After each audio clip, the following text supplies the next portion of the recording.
All right, I am here with Ms. eBiz. That's right, you heard me, Ms. eBiz. Do you have a real name? Yes, I do. My real name is Terry Ruckner. There you have it, okay. And tell us a little bit about what you're doing. What I'm doing is I'm launching a new online business in California. The business actually got started in Florida, and I'm bringing it out to the West Coast. So I'm building an internet business that's based on e-commerce, and it's a company where you get paid to shop online and you get paid to refer other people.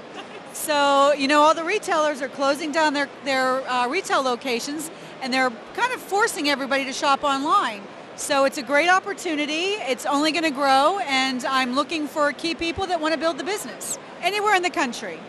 Okay, now let me ask you, you were talking earlier about focusing on women as well, since I did not know this because I don't pay attention to these things enough, but apparently women outlive their husbands, and then what do?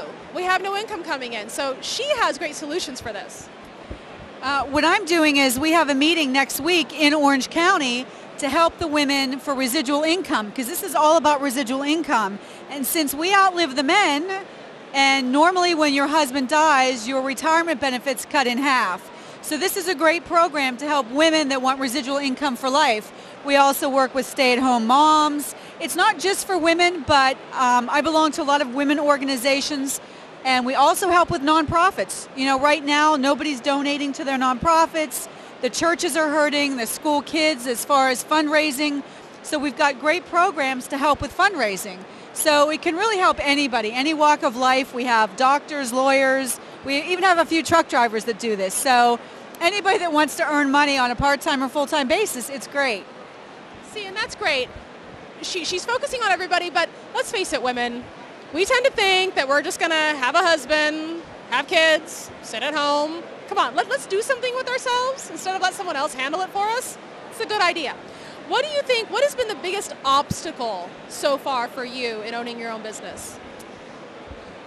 The biggest obstacle, it's really just having enough time to get everything done. I think once you decide to go into business for yourself, you just have to jump in full force. It's funny, before I started my first business many years ago, I read all the books. And the one thing I learned is there's never a good time, you just have to jump into it.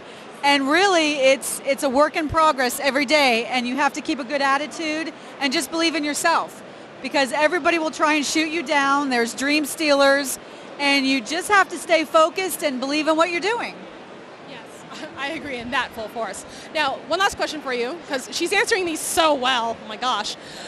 What would be the biggest piece of advice that you would give to someone else trying to start their own business? The biggest piece of advice is to have a plan, but the plan is always a work in progress. So I've done business plans, and the business has never gone the way you think it's going to go.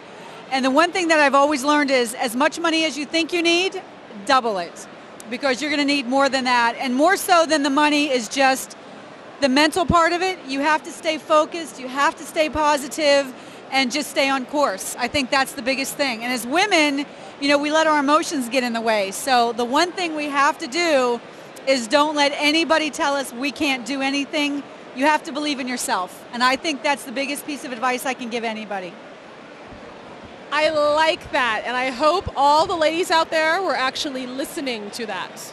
Thank you so much. You're awesome.